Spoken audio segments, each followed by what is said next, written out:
Hey, good morning, everybody. Happy Friday Eve to you. I'm Rob Evans. Welcome to a Daybreak Plus. We're breaking down all the news you may have missed overnight and digging deep into what matters to you. And we're starting with what matters to a lot of sports fans, March Madness. But, the madness didn't last very long for the UT men's team. The Longhorns lost in the play-in game last night against Xavier. Now, UT started off hot, had an 8-point lead at half, but a 13-3 run by the Musketeers early in the second half was just too much. The final score, 86-80, so the season for the UT men at least is over. Trey Johnson likely finishing out his time in burnt orange, scoring a team-high 23 points. Now, again, that's for the men. As for the women, there's still a chance for the women to bring home a national championship. The basketball team is waiting to play their first round game in front of a friendly Moody Center crowd. They took the number 1 seed in the Birmingham regional side of the bracket, so their opening round match will be here in Austin on Saturday. And ahead of their first round appearance, 3 Longhorn women earned All-American honors this year. Madison Booker, no surprise, first team All-American, second season in a row she has earned All-American honors. Rory Harmon, Taylor Jones, both named honorable mention All-Americans. The Texas women will play the winner of High Point and William and Mary Saturday night. And if you're filling out the NCAA bracket this year, you have just a few hours left to turn in the bracket. Most men's brackets are due at noon today. The women are due tomorrow. And if you want some last-minute help, here's KVUE Sports Director Jeff Jones.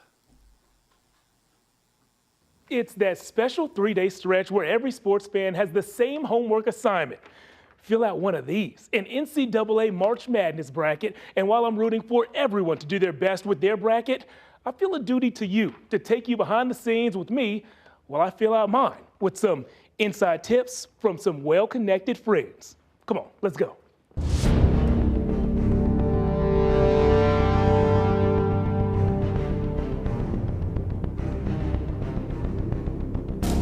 Here it is, the perfect room to make my perfect bracket. Now I just need some perfect music. We've been talking about it. Now it is time to put pen to paper on your bracket, and getting one of these mostly right will have you walking with your head held high for weeks. But getting one mostly wrong, well, I wouldn't know anything about that. A total of 5 in-state teams made the tournament field this year. I reached out to the sports journalists who cover each and every one of those teams to ask how far we should have them advancing in our brackets, starting with the top-seeded in-state team, Houston. What you need to know about U of H is basically what you should know about them from previous years. This team is going to defend, it's going to defend, and it's going to defend. Whoa, stop being so defensive. The number 2 defense in the nation gets a chance to defend the Lone Star State. UH to San Antonio for the Final Four. On the other side of the bracket, Texas Tech had one of the most impressive road wins this season. Texas Tech holds on for the miracle. Now, the Red Raiders hope to get a few wins in the training room. If they're healthy, they can beat anyone in the country. If they're not, they may come home early. Does Tech make it home before the streetlights come on? Nope. The Red Raiders dance on. How late? Elite 8. Up to College Station, where the 12th man is the 13th overall seed. The Aggies play the Yale Bulldogs, and just like you have to fight fire with fire, if you're gonna beat the dogs, you better bring the dogs. I think it's just how we're raised and who we are. We're all dogs. Literally. The Aggies have bark, bite, and they blast the boards. They're the number 1 offensive rebounding team in the country, thanks to what they call predictable shots. They really value taking shots in the rhythm of their offense to make it, quote-unquote, predictable as to when to crash the boards. A&M gets a close win over Yale, but falls to Michigan. Baylor has some star power in guard VJ Edgecombe, a predicted top 5 NBA draft pick. When VJ Edgecombe's on the floor, everything's different. Who will run into the predicted number 1 NBA pick in the second round. I like to say I have the Bears going to the second round and taking on Duke. And then we'll have the VJ Edgecombe versus Cooper Flagg matchup, which I think a lot of people would draw eyes to. We see the NBA's future in Baylor's final game. Bears bounced in round 2. Last but not least, the Longhorns. Texas is happy because it's healthy. We got Kendall Weaver back. I think Texas beats Xavier and Dayton, then shocks Illinois. That would lead to a rematch from one of UT's most impressive wins of the year. Why not? Rodney Terry and the guys are laughing all the way to the Sweet 16. That's how I see this year's bracket shaking down. All 5 in-state teams win at least one tournament game, with one team, Houston, advancing to the Final Four. You think your bracket's better than mine? Prove it. Reach out to me on social media at Jeff Jones Sports. Well, Jeff obviously shot that before 11 o'clock last night when Texas lost to Xavier, but hey, you know, there's still Houston going on. Houston's still advancing, and they are looking pretty good as a lot of people's overall winner. All right, for now, it is a 7:06. Let's take a look at traffic and weather. Grace, how are things looking up? Well, things are looking pretty good for this morning, Rob, but it may be a little bit chilly for some. A beautiful sunrise, though, coming up over Austin. So if you are headed out and about, I got to say, grab that jacket and maybe just keep it around. There are going to be a couple more chillier mornings as we head towards the end of March here. I can't really rule it out just yet. So 44 at Camp Mabry over there, and then 47 over at the airport. We're down as much as 40 degrees in some places for this morning. However, across the map right now, we are looking down at about 20, 25, nearing 30 degrees less than where we were for 7 a.m. on our Wednesday. So a little bit cooler out there. Actual temperatures in the 30s for the hill country, the mid to lower 40s for areas along I-35, as well as over towards the east there. Today's forecast looking really, really nice. Those northerly winds are going to reinforce a little bit of that cooler air out there. So it won't be as hot as the past 2 days. We're looking at about 70 for Austin, and then out towards the hill country, some of our areas could hang on to the 60s for our high temperatures. Okay, wind speeds being much nicer to us today, not as blustery as yesterday, and we also have a little bit more humidity in the atmosphere, so it looks like our fire outlook today gets a little bit lower, down to the moderate category for most of us, a couple of us still in the high category. We need to watch out for the next couple of days, as on Friday our wind speeds and on Saturday our wind speeds are expected to pick up a bit, and we won't have enough rainfall to combat our fire weather risks out there, even though we are going to get a little bit of rainfall coming in Sunday evening. Looks like a cold front will kind of stall out across our area. Here's a look at 7 p.m. As you make your way over towards the Houston area, these kind of like dots here, those darker greens, could turn into maybe a couple of thunderstorms out there, but most of us who will see the thunderstorms or the possibility of a thunderstorm will be out towards our very far east. This will continue until Monday morning around 8 a.m. and then we'll start to clear out for the first half of next week. So our 7-day rainfall totals are not looking too strong out there. You know, east and south of Austin, maybe up to a quarter to even a half an inch of rainfall, which certainly would be good, but just not enough for our area. Okay, allergy count for today. Maple and alder, medium category today. They were in the high, so that's good. They're starting to dwindle down just a little bit. We'll still have to watch that as we head into a breezier day tomorrow. Up to 80 degrees for our Friday. A little bit cool in the morning still. And then we will continue to watch for those warmer temperatures this weekend. And of course, we'll be watching that rainfall for you. Okay, let's get a look over at traffic this morning. Our map is starting to light up a little bit more. Buda and Manor are slower spots on the map if you're coming in and or out of those regions this morning. Let's zoom on into our current crashes here. We do have one that's going to be a lane block due to a shoulder blockage. That's I-35 southbound, exit 238B at 53rd Street and a half there. So interesting spot, but causing some slowdowns and some stop and go conditions. We also do have a stalled vehicle in between I always get my I's and my ones mixed up. 183 southbound and then Lamar Boulevard there. So could be causing some issues at that intersection. And then we also have a crash Northgate Boulevard at Runberg Lane at the current moment. I believe we have one other thing going on. Oh yes, we have another crash on the north side. We did have one crash down here over towards, well, just kind of north of Walnut Creek there. But now we have another crash on the other side that's going to be I-35 northbound, exit 247 at Wells Branch Parkway. Back to you, Rob. Grace, thank you very much. And Austin's airport, one of the first in the country to get new runway safety technology from the FAA. So if you're flying out today, the new runway incursion device is operational. What's that mean? Well, the technology helps air traffic controllers know whether a runway is being used. This is part of a nationwide effort launched after concerns about a whole bunch of close calls, especially at the Austin airport recently, right?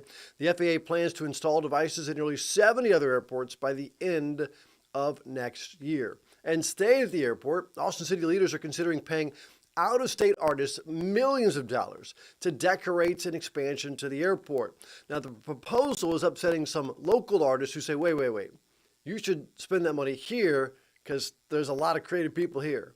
Here's KVUE's Darenisha Heron.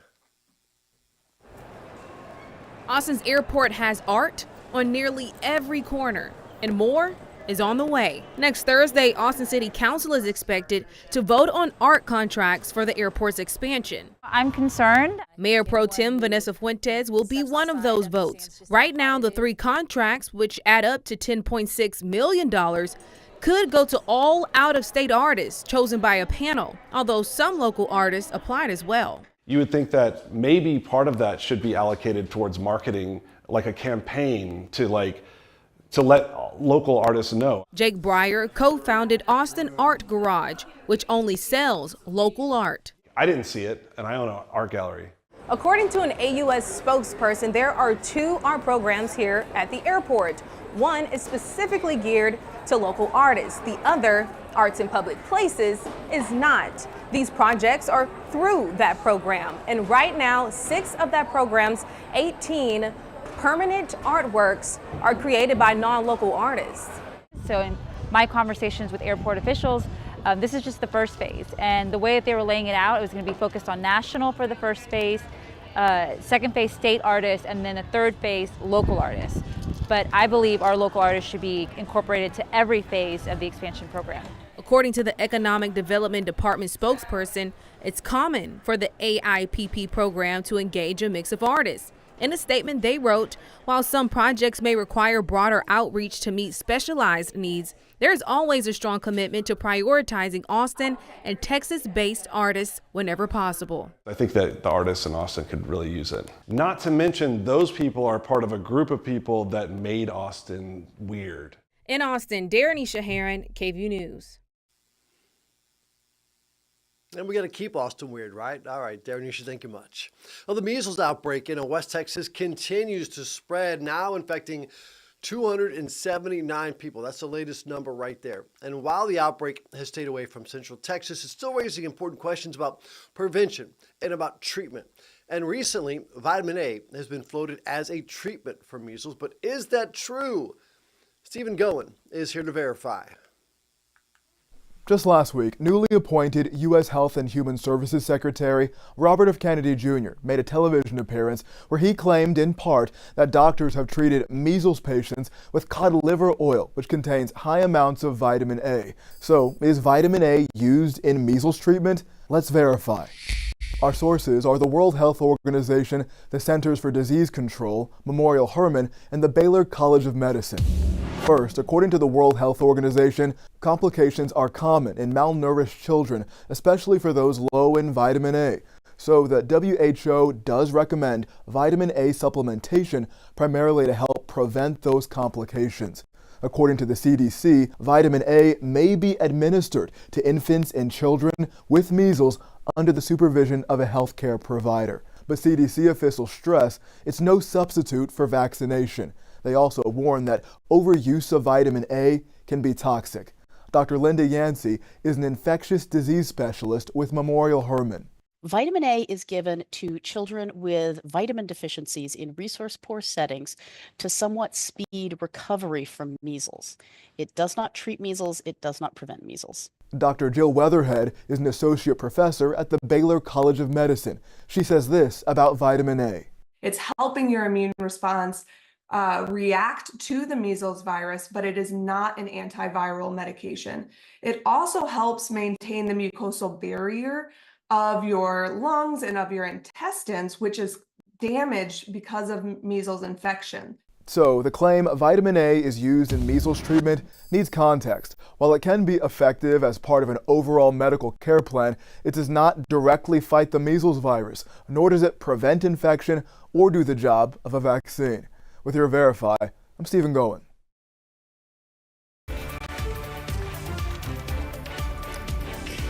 And this morning, concerns are growing over the impact the Trump administration's tariffs could have on prices. This comes as the central bank announced its decision to hold interest rates steady. ABC's Nicole D'Antonio is in Washington with how this could impact your wallet. This morning, the impact of President Trump's trade war is delaying the Federal Reserve's ability to bring down inflation. We have tariffs coming in. We don't know how big, what speed. There's so many things we don't know, but we kind of know there are going to be tariffs, and they tend to bring growth down. I do think with the arrival of the tariff inflation, further progress may be delayed. The Federal Reserve is holding interest rates steady at around 4.5%, unchanged from its last rate cut in December. That means the cost to borrow money for things like auto loans and mortgages won't change. Given where we are, we think our policy is in a good place to react to what comes, and we think that the right thing to do is to wait here for greater clarity about what the economy is doing. The rate decision coming amid President Trump's announcement on tariffs that have sent the stock market into turmoil and triggered concerns about a possible recession.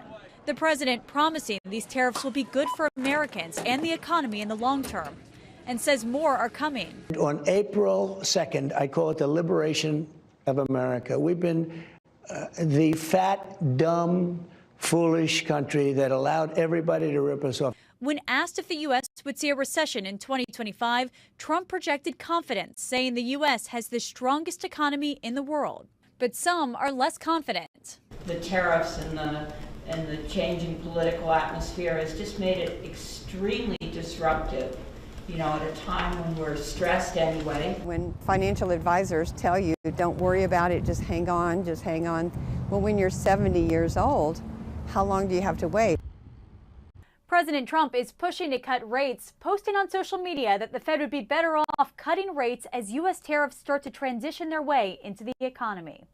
Nicole D'Antonio, ABC News, Washington.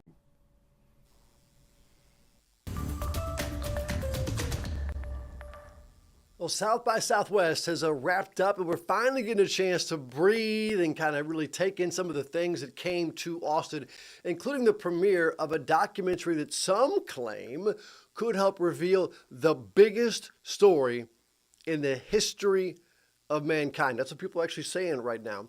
Here's Andrew Dimbert. I have seen with my own eyes non-human craft and non-human beings. An explosive documentary is setting out to prove aliens are real and the government is covering it up. The new film, The Age of Disclosure, claims to reveal an 80-year cover-up of the existence of non-human intelligent life and a secret war amongst major nations to reverse engineer technology of non-human origin. You think for a second that they wouldn't consider using it to achieve their ends of domination? It features more than 30 U.S. officials speaking out on the alleged existence of aliens and UFOs, including Secretary of State Marco Rubio. Even presidents have been operating on a need-to-know basis, but that begins to ramp out of control. The film just premiered at the South by Southwest Film Festival. Kind of spread like wildfire amongst those who are in the inner circle on this within our government, and they started to realize this is a unique opportunity to bring the truth out. I think it gave them an opportunity to tell their side of the story, and they had absolutely nothing to gain but public humiliation. I mean, myself, I've lost contributors. This is the biggest discovery in human history. Reaction has been mixed. One person posting, spreading the word about this topic is the most important story in the history of humanity, but another saying not a single scrap of verifiable evidence has ever been shown. Andrew Dimbert, ABC News, New York. All right, look, we know that the talk of aliens is nothing new. It's been going on since I can remember. But there's so much more recently with the military. Remember releasing the video of what nobody can explain. Jet pilots saying, "What is that?" You can't explain it, right? So Congress is finally saying enough is enough. Check out this on congress.gov, the National Defense Authorization Act for fiscal year 2025, Section 2-4. Here's the quote. Legislation is necessary because credible evidence and testimony indicates that federal government unidentified anomalous phenomenon records exist. Right there, records exist that have not been declassified or subject to mandatory declassification review. So they're saying right there, the proof is there. So we asked you, what do y'all think about it? And our Daybreak Plus director, Mars, caught a couple of responses on camera. Take a listen. Do you believe in aliens? I do. To echo what my partner said, I think the place that we live in is much too big for this to be it. Yes? Question mark. I think the world is too big for us to be the only ones here. There's no way we're the only things in the entire galaxy, right? That being said, I don't know what they look like or care, I guess. It doesn't matter. I think if they exist, I think they're just as dumb as we are. So, aliens. I think they're real. I think that, like, I believe in, like, microorganisms, like, in the vast outer space. Like, space is so big. So there's got to be at least something else out there, but I don't necessarily believe in aliens like landing here on Earth and like humans interacting with them. And we're not done. Mars was on a mission. She took a poll of the KVUE employees. She asked 25 staff members, do you believe in the existence of aliens? And the results, I was actually shocked by this. 24 people said yes. One person said no. I'm going to go ahead and tell you that one person was Jordan. He said, gotta see it to believe it. All right. For the employees who did say yes, the follow-up, Mars asked them a follow-up. Do you believe aliens have already arrived on Earth? This question was more mixed. 13 said yes. 11 said no. And in case you're curious, it wasn't just a sleep-deprived people, because she did talk to the people, not just the morning show, but also the evening shift people who they actually do get a lot of sleep. But what do you think? And by the way, our digital manager did want us to make sure that everyone knows there's been no proof, no evidence of aliens. So he did want me to stress that. We're not trying to find Bigfoot here. We're just letting you know what the talk is after South by Southwest. All right, we're leaving you this morning with something else to talk about, because that's enough to talk about there. But here's even more. Imagine winning the lottery. I mean, it's just a dream, right? Like you always say, oh, what would I do? And it's not just a little one, it's a big one. $83 million. Wow, that's so cool. It happened to a Texas woman, right? But the lottery said, no, we're not paying you. What? Well, she's now fighting to secure her prize after she won last month. That's her attorney there, Randy Howery. She represents the winner, who wants to remain anonymous. He says she's been playing the lottery through an app called Jackpocket. It lets people buy tickets virtually. It was bought from the Winner's Corner in North Austin, but her ticket is now under investigation by the Texas Rangers. The State Lottery Commission also moved toward banning couriers, and on February 27th, the state Senate approved a bill to do the same thing. Now, the lawyer insists his client is the rightful winner and says, hey, pay my client. Take a listen. What my client did was play by all the rules that were in place at the time. Now, they've been changed, and now we're waiting to see, anxiously waiting to see whether the lottery is going to prove my client is the winner. Now, Howery says they're going to give the Lottery Commission time to resolve it, but they are ready to take legal action if necessary. Imagine that, though, $80-some million, and they say, nah, not yet, or maybe not at all. Well, that, my friends, is it for Daybreak Plus. Let us know what you want to talk about. I still want to continue this alien conversation. I would love to. Just text us with your thoughts. Text us the video if you want to, whatever you want. 512-459-9442. That's the number right there. 512-459-9442. You have to text it. Unfortunately, calling it doesn't work. You can also message me on social medias at Rob Evans TV on Instagram or Facebook or X. That's at Rob Evans TV. And stick around, because Daybreak continues right here on KVUE+. Goodbye, everybody.